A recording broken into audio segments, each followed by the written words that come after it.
माननीय सभापति महोदय, सबसे अंतिम वक्ता रमीला बेन ने अपने विषय की समाप्ति करते हुए कहा, प्रकृति रक्षिता रक्षता है। Those who protect the nature, nature protect them। और जब शुरुआत करी तब हमारे पहले वक्ता प्रशांत नंदा जी ने फॉरेस्ट को ईश्वर की तरह कहा। माननीय सभापति महोदय, इस देश का जो विजडम है वो उपनिषद में आता है और ईशोपनिषद में कहा भी गया है, ईशावास्यम इदम यत्किंच जगत्याम जगत तेन तक्तेन भुजिक्ता माँ कस्य स्विदाधन। इस संसार में बनी हुई सभी चीज़ें उसके प्रकाश की है, वो भिन्न नहीं है, वो एक है। लेकिन हम उसका उपभोग किस तरीके से करते हैं, उसका ऑनर बन के नहीं, उसके साथ रहने के कंसेप्ट को करके हम उपभोग करते हैं, तब हम आगे चलते हैं। दुनिया भर में जितनी भी पर्यावरण की वार्ताएं चलती हैं और जो पर्यावरण का ट्रिपल क्राइसिस हम देखते हैं, पहला दुनिया का तापमान बढ़ रहा है, दूसरा लैंड डिग्रेडेशन हो रहा है और तीसरा बायोडाइवर्सिटी लॉस हो रहा है। इन तीनों के पीछे जो सबसे बड़ी सोच है वो वेस्ट का एंथ्रोपोसेंट्रिक मॉडल है, जिसमें उनको लगता है कि दुनिया केवल और केवल मनुष्य के लिए। बाद में वेस्ट में मूवमेंट चला जिसको बायोसेंट्रिक डेवलपमेंट कहा गया कि हमें केवल मनुष्यों की चिंता नहीं करनी चाहिए, बायोसेंट्रिक डेवलपमेंट करना चाहिए।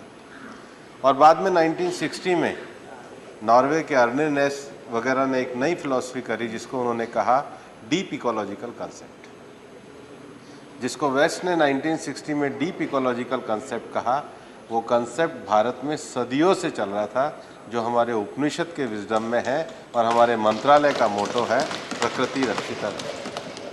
और यही कारण है कि दुनिया भर में जब पर्यावरण की वार्ता चली और ग्लासगो में भारत ने पंचामृत की घोषणा करी, तब माननीय प्रधानमंत्री जी ने जो पूरी दुनिया को मिशन दिया, sustainable consumption, not mindless utilization of resources, mindful consumption की जो बात कही, वही मिशन लाइफ है, एनवायरनमेंट फ्रेंडली लाइफ स्टाइल। पर जब एनवायरनमेंट फ्रेंडली लाइफ स्टाइल की बात माननीय सभापति जी हम करते हैं तो दो तरह की विचारधाराएं आती हैं, एक है कैटेस्ट्रोफिक और एक है टेक्नो ऑप्टिमिस्ट।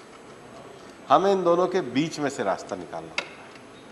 हमें हमारे वन क्षेत्र में रहने वाले जो हमारे ट्राइबल भाई हैं, जो फॉरेस्ट ड्वेलर हैं, उन तक जीवन की बुनियादी सुविधाओं को जो नहीं पहुंचाया गया है, जो हमारा नैतिक दायित्व है, वो पहुंचाने की संकल्पना हमको करनी है। हमको इस बात का भी ध्यान रखना होगा कि हमारे जो फॉरेस्ट हैं उन पर जो दबाव बढ़ रहा है, उसका दबाव बढ़ने का एक बहुत बड़ा कारण है कि हमने सुप्रीम कोर्ट के जजमेंट के बाद कई विषयों में एक नया कंसेप्शन खड़ा कर दिया। माननीय सभापति जी, मैं ये कहना चाहूँगा कि prior to the judgment of honourable supreme court dated 12 December 1996 in the matter of T.N. Godavarman, the provision of the said act were applied to the notified forest land and not to revenue forest areas. And non-forestry use in the revenue forest area was allowed through permission granted by the government and various authorities. Subsequent to the said judgment, the provision of the act were applied in recorded forest areas, including such recorded forests which had already been put to various type of non-forestry use, thereby restraining the authorities from undertaking any change in the land use and allowing any applicability of the act in the plantation raised in private and government forest lands. This situation resulted in misinterpretation of the provision of the act with respect of their applicability, especially in recorded forest land, private forest land, plantation, etc. Therefore, it is considered necessary to prescribe the extent of applicability and non-applicability of the act in various types of lands. और इसलिए नंदा जी, हमने केवल forest clearance को नहीं कहा, किसको protect किया जाएगा और किसको फॉरेस्ट्री एक्टिव माना जाएगा या नहीं माना जाएगा। क्योंकि सबसे बड़ी बात है जो हमारे प्राइवेट फॉरेस्ट में जो हम प्लांटेशन को एनकरेज करना चाहते हैं, अगर मान लीजिए आपके घर पे कोई पेड़ लग गया और फिर आपको पता लगेगा कि जंगलात वाले उसको काटने ही नहीं देंगे, तो आप पेड़ क्यों लगाओगे? आपको लगेगा ये पेड़ को, ये आपकी अपनी ऑनरशिप है, अपनी प्रॉपर्टी है, तो ज़्यादा से ज़्यादा पेड़ लगाने को प्रोत्साहन करना चाहिए। क्यों नहीं करना चाहिए? इस देश में सब लोगों को अपने अपने क्षेत्र में पेड़ लगाने का, बढ़ाने का, लेकिन वो फॉरेस्ट लैंड जो लगा रहा है वो उसकी ऑनरशिप है, गवर्नमेंट की ऑनरशिप, गवर्नमेंट की ऑनरशिप है। इस पूरे फॉरेस्ट कंजर्वेशन एक्ट में ना तो देश में किसी भी प्रकार के नेशनल पार्क, किसी भी प्रकार के रिजर्व फॉरेस्ट को किसी भी प्रकार का कोई नुकसान नहीं पहुंचाया जा रहा है, बल्कि मैं ये कहना चाहूँगा कि माननीय प्रधानमंत्री जी के नेतृत्व में आज 50 साल के जो टाइगर कंजर्वेशन का प्रोग्राम हुआ है, उसमें हमें इस बात पे गर्व है कि अब हमारे देश के जो टाइगर रिजर्व हैं, जो NTCA के अंतर्गत आते हैं, वो उनकी संख्या बढ़कर के 53 हो गई। हमारे जो एलिफेंट रिजर्व्स हैं उनकी संख्या बढ़कर के 33 हो गई है। देश का 75,000 स्क्वायर किलोमीटर एरिया केवल उनके लिए हमने रिजर्व किया है। इतना ही नहीं, हमारे फॉरेस्ट के जितने भी प्रकार हैं, चाहे हमारा फॉरेस्ट हिमालय के क्षेत्र में आता हो, चाहे हमारा ट्रॉपिकल फॉरेस्ट देश के बीच में आता हो, ये जितने भी क्षेत्र प्रकार के फॉरेस्ट हैं, इसके साथ ही साथ हमने तो 3600 किलोमीटर का डेजर्ट फॉरेस्ट भी रिजर्व किया है, क्योंकि हम हर प्रकार की बायोलॉजिकल डाइवर्सिटी को सेव और प्रोटेक्ट करना चाहते हैं। कई बार ये कहा जाता है कि हम देश की सुरक्षा के लिए, तो देश का हमारा उत्तर का हिस्सा है, जो पूरा देश का जो मेन फॉरेस्ट है वो तो पूरा लैंडलॉक एरिया, चाहे झारखंड हो, छत्तीसगढ़ हो, हमारा मध्य प्रदेश हो, तो वो तो फॉरेस्ट पूरी तरीके से यूज़ हो ही रहा है, वो तो पूरा प्रोटेक्ट हो ही रहा है। लेकिन वहाँ जो इंटीरियर सेक्टर में रहने वाला हमारा जो ट्राइबल है, लेफ्ट विंग एक्सट्रीमिज्म है, उसको कितनी जगह दे रहे हैं? केवल 5 हेक्टर। तो क्या उसके गाँव में जहाँ उसका हैबिटेट है, जहाँ पर सड़क जा रही है, जहाँ पर रेलवे लाइन जा रही है, क्या हम 0.10 हेक्टर भी उसके लिए नहीं छोड़ेंगे कि उसके बच्चे स्कूल चले जाएं, उसके घर में पानी की पाइप चली जाए? क्या हम इतना भी नहीं कर सकते कि 5 हेक्टर ज़मीन में उस गांव में पानी की टंकी बन जाए, उस गांव में डिस्पेंसरी बन जाए? ये जो जब हम उसको, ये जीवन स्तर का जो माननीय प्रधानमंत्री जी का जो संकल्प है कि सबका साथ और सबका विकास का अर्थ दिल्ली का भी उतना ही विकास और इंटीरियर फॉरेस्ट में बसे हुए ट्राइबल हैबिटेट का भी उतना ही विकास, यही सबका साथ और सबका विकास मैं कहना चाहता हूँ। दूसरा विषय माननीय सुशील मोदी जी ने उठाया और उन्होंने सुप्रीम कोर्ट के निर्णय का भी विषय कहा, जिसको मैंने कहा। एस निरंजन रेड्डी ने अपने विषय में ये कहा कि हम कोई फ्लड गेट, हम किसी प्रकार का कोई फ्लड गेट ओपन नहीं कर रहे। लेकिन समस्या कहाँ आती? जब हमने फॉरेस्ट कंजर्वेशन एक्ट बनाया तो इतनी जल्दबाजी में बनाया कि ना तो हमने उसमें फॉरेस्ट की डेफिनेशन करी, और इसलिए 12/1996 का जो जजमेंट गोदावरी में आया, उन्होंने कह दिया dictionary meaning of forest is a forest. तो उससे पहले जहाँ पे रेवेन्यू एरिया में कोई गवर्नमेंट बिल्डिंग बन गई थी, मान लीजिए कोई लड़कियों का स्कूल बन गया था, उड़ीसा में कोई लड़कियों का स्कूल बन गया, पहले वो रेवेन्यू रिकॉर्ड था, but dictionary meaning of forest वो फॉरेस्ट है। आज बच्चों के स्कूल में हम बाथरूम भी नहीं बना सकते। तो इस प्रकार की तो संकल्पनाओं में हम लोग नहीं रह सकते।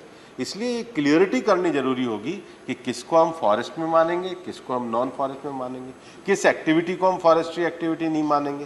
तो इसको क्लैरिफिकेशन करने का काम, ताकि सुप्रीम कोर्ट के जो निर्णय हैं उनका जो उद्देश्य है फॉरेस्ट का प्रोटेक्शन करना, फॉरेस्ट का संवर्धन करना, फॉरेस्ट को आगे बढ़ाना, उसको करने की दृष्टि से हम लोग इस बिल में इन विषयों को लेकर के आए हैं। विकास और संरक्षण के बारे में हमारे कामाख्या प्रसाद तासा जी ने जो विषय रखा और उन्होंने ये बात करी, मैं आपको ये बताना चाहूँगा कि माननीय प्रधानमंत्री जी के नेतृत्व में आज देश में टाइगर की संख्या बढ़ी है। हम लॉयन की कंजर्वेशन को लेकर के काम कर रहे हैं। हमारे साइंटिस्ट, हमारे ऑफिसर सारी परिस्थितियों में बहुत धैर्य के साथ, एक इंटरनेशनल ट्रांसलोकेशन ऑफ चीता है, उसके लिए हम काम कर रहे हैं, धीरज के साथ काम कर रहे हैं। मैं तो कहूँगा आपकी शुभकामनाएं रहें ताकि वो अपनी मेहनत में सफल हो सके। दुनिया में पहला प्रयोग हम लोग कर रहे हैं। इसके साथ ही साथ प्रोजेक्ट डॉल्फिन को लेकर भी हम लोग काम कर रहे हैं।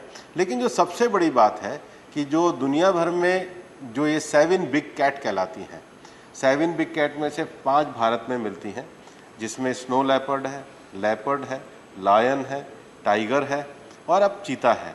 ये 5 भारत में हैं, 2 लैटिन अमेरिका देशों में हैं, जगुआर है और प्यूमा है। दुनिया के 97 देशों में ये पाए जाते हैं, लेकिन ये वहीं पर इनका हैबिटेट रहता है जो सबसे प्योरेस्ट एरिया होता है, जहाँ पर उनका प्रे से लेकर सारा एरिया, उनका हैबिटेट सुरक्षित होता है। माननीय प्रधानमंत्री जी के नेतृत्व में भारत ने इंटरनेशनल बिग कैट अलायंस बनाया है, जो दुनिया में बायोडायवर्सिटी और फॉरेस्ट को प्रोटेक्शन करने का अपने आप में एक यूनिक अलायंस है।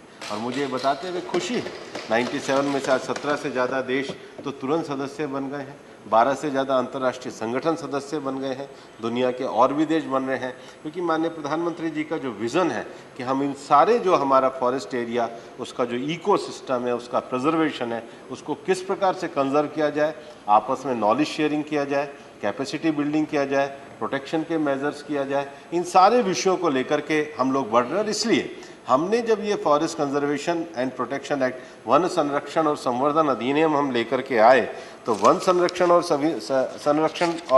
संवर्धन अधिनियम का जो हमारा उद्देश्य है, वो हमारा उद्देश्य यही है कि देश के वनों का केवल संरक्षण, क्वालिटेटिव भी हमारा इंक्रीज उसका स्वरूप बढ़े। और इसलिए हमारा फॉरेस्ट सर्वे ऑफ इंडिया के द्वारा हर 2 साल में हम सर्वे करते हैं, डेंस फॉरेस्ट, मीडियम फॉरेस्ट और नॉर्मल फॉरेस्ट, उसकी बायोडायवर्सिटी को किया जाता है। हमारे थिरू थम्बीदुरई जी इसके नाम को लेकर कह रहे थे, वैसे तो नाम वन संरक्षण अधिनियम है, और थम्बीदुरई जी आप वन पतरूपम मातरम मोक्कवाड़ू भी आप you can say, no problem. और हम तो चाहते हैं कि ज़्यादा से ज़्यादा भारतीय भाषाओं में आए, हमारे सभी भारतीय भाषाओं के सभी भारतीय भाषाओं में आए। और हम तो ये चाहते हैं कि देश को कॉलोनियल नामों से मुक्ति मिले, हम ज़्यादा से ज़्यादा इन सब का उपयोग करें। और हमारी तो क्लासिक लैंग्वेज है, हम तो उसका बहुत सम्मान करते हैं। माननीय प्रधानमंत्री जी स्वयं अभी जो नई पार्लियामेंट में संकुल की स्थापना करी है, ये पता है कि हम देश की उन संरक्षण, उन परंपराओं, उन मूल्यों को पूरी तरीके से स्थापित करते हैं। और इसलिए मैं थम्बीदुरई जी की भावना का पूरी तरीके से सम्मान करता हूँ। I fully give a respect to encourage more and more our all language, our classical language, Tamil and all languages that is there. Apart from that, यहाँ पर जो हमारे सिक्किम के हमारे MP चले गए, हिशे लिंगचापा, उन्होंने कुछ विषय उठाए। सबसे पहले तो मैं कहना चाहूँगा कि जो उन्होंने section 2(1) of the forest act give common power to the union government to designate an area as a reserve forest. मैं कहना चाहूँगा कि ये जो गवर्नमेंट के रिकॉर्ड में जो दर्ज करने का कार्य है किसी भी फॉरेस्ट को, वो अभी भी राज्य सरकारों का है। इसको पूरी तरीके से क्लियर करना कि वन भूमि को रिकॉर्ड करने का काम केवल और केवल राज्य सरकार का है, केंद्र सरकार का उसमें किसी प्रकार का कोई विषय नहीं है। उसी बात किस प्रकार की भूमियों पर फॉरेस्ट कंजर्वेशन एक्ट लगेगा, तो इसमें सुप्रीम कोर्ट के जो आदेश हैं उसको हमने पूरी तरीके से सम्मान देते हुए समाहित करने का प्रयास किया है। फॉरेस्ट कंजर्वेशन एक्ट और फॉरेस्ट राइट एक्ट, ये दोनों अलग अलग एक्ट हैं। और इसलिए फॉरेस्ट राइट एक्ट में जो हमारे जनजाति समाज के और फॉरेस्ट ड्वेलर के राइट हैं, वो पूरी तरीके से इसमें सुरक्षित रखा गया है। मैं पुनः सदन के सामने दोहरा जाता हूँ, उसमें कहीं भी किसी को शंका नहीं होनी चाहिए, उनके राइट पूरी तरीके से सुरक्षित हैं। और उसके साथ ही साथ बॉर्डर इंफ्रास्ट्रक्चर में जो विकास होगा, उससे सीमावर्ती क्षेत्रों का विकास होगा। विजय साई रेड्डी ने कम्युनिटी पार्टिसिपेशन की बात कही है, जॉइंट मैनेजमेंट कमेटी की बात कही है, और वन संरक्षण समिति जो JCM का मॉडल है, JCM का मॉडल देश के कई भागों में चल रहा है, मध्य प्रदेश में चल रहा है। और जो माइनर टिम्बर फॉरेस्ट प्रोड्यूस हैं, उसके लिए जो हमारे जनजाति समाज के लोग जो जाते हैं, उनको पूरी तरीके से हमारा वन विभाग पूरा सहयोग देता है। चाहे मध्य प्रदेश में तेंदुपत्ता का हो, चाहे बी कलेक्शन का हो, चाहे बाकी विषय उड़ीसा वगैरह में हमारे आयुर्वेद, आयुष वगैरह, राज्य सरकारें भी इसको लेकर के काम कर रही हैं। उनकी कैपेसिटी बिल्डिंग को हम बढ़ाना चाहते हैं, लेकिन वन उपज के साथ साथ वो प्राइवेट क्षेत्र में भी अपने जंगल को उगाने का काम कर सकें, उसका लाभ ले सकें। इसलिए एग्रो फॉरेस्ट्री को बढ़ाने के लिए हम क्लैरिफिकेशन चाहते हैं ताकि लोकल लोगों को अपना गांव, जंगल, ज़मीन को छोड़ने ना पड़े, उसको हम आगे बढ़ाना चाहते हैं। और इकोलॉजिकल एरिया के बैलेंस की बात कहिए, और थम्बीदुराई जी ने अपने विषय में ये भी कहा कि कई जगह मैन एनिमल कॉन्फ्लिक्ट है। हमने पिछली बार फरवरी में भी गाइडलाइन निकाली है, वापस से हमने गाइडलाइन निकाल के समय समय पे निर्देश दिए हैं, और हम ये चाहते हैं ये कॉन्फ्लिक्ट कम से कम हो। और इसलिए जो इंफ्रास्ट्रक्चर के विषय हैं उसमें अभी जैसे पैंच का जो हमारा एलिवेटेड कॉरिडोर है वो दुनिया में अपने आप में एग्जाम्पल है कि भारत आज अपने इंफ्रास्ट्रक्चर को इस प्रकार से बना रहा है कि वो फॉरेस्ट को क्रॉस करते हुए वाइल्ड लाइफ को डिस्टर्ब नहीं कर रहे हैं।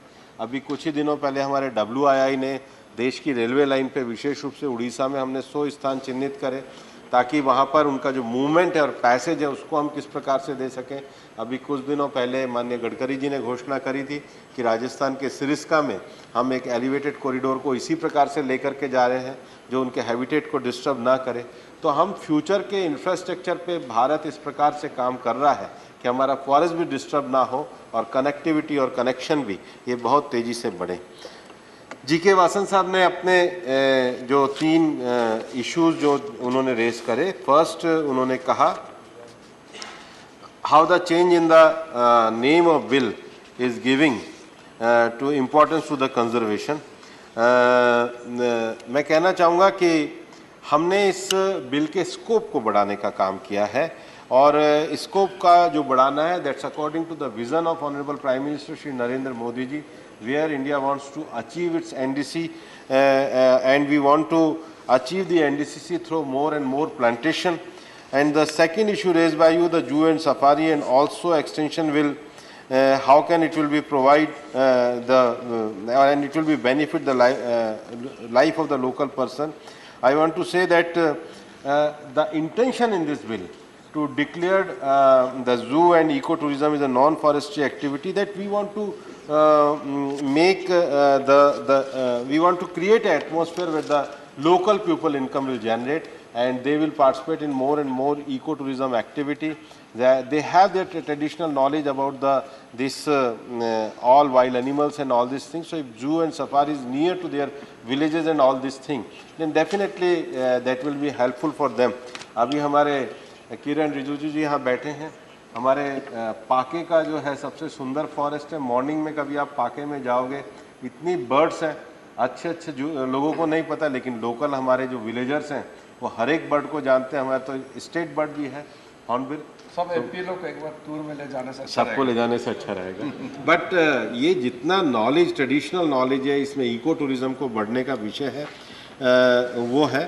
तीसरा जो विषय वासन साहब ने रेज करा है वो उन्होंने कहा है कि जो लेफ्ट विंग एक्सट्रीमिज्म का जो एरिया है वहाँ पर मैं आपको ये स्पष्ट करना चाहता हूँ कि ये जो प्रोजेक्ट है भारत सरकार को, ये जो हमने इसमें जो पावर करी है वो पावर इसीलिए करी है ताकि भारत सरकार समय समय पे गाइडलाइन इशू कर सके, और जब गाइडलाइन इशू करेंगे तो उसमें कंपनसेटरी अफॉरेस्टेशन भी शामिल है और इसका समुचित समावेश इस बिल के अंतर्गत किया गया है। जहाँ तक कैंपा के पैसे का विषय है, इसका सही तरीके से यूटिलाइजेशन हो, इसको हम बनाने और बढ़ाने में लगे हुए हैं। माननीय सभापति जी, इस चर्चा में अजय प्रताप जी, रमीला बहन ने और हमारे दिनेश नावड़िया जी ने भी भाग लिया और उन्होंने इस बिल का समर्थन किया। और सभी सदस्यों की जो मंशा है कि सदस्यों की जो मंशा है कि इस बिल के माध्यम से हमारे देश का जो फॉरेस्ट एरिया है उसका कंजर्वेशन, प्रिजर्वेशन के साथ ही साथ देश के इंफ्रास्ट्रक्चर का भी विकास होगा। हम एक संतुलित विकास के साथ चलेंगे जो माननीय प्रधानमंत्री जी के mission life, environment friendly life style के अनुरूप है, और उसके साथ ही साथ देश के सभी क्षेत्रों में सबका साथ, सबका विकास और सबके प्रयास की भावना के अनुरूप है। इतना कहते हुए मैं पुनः सदन से आग्रह करना चाहूँगा कि इस बिल को पारित करें।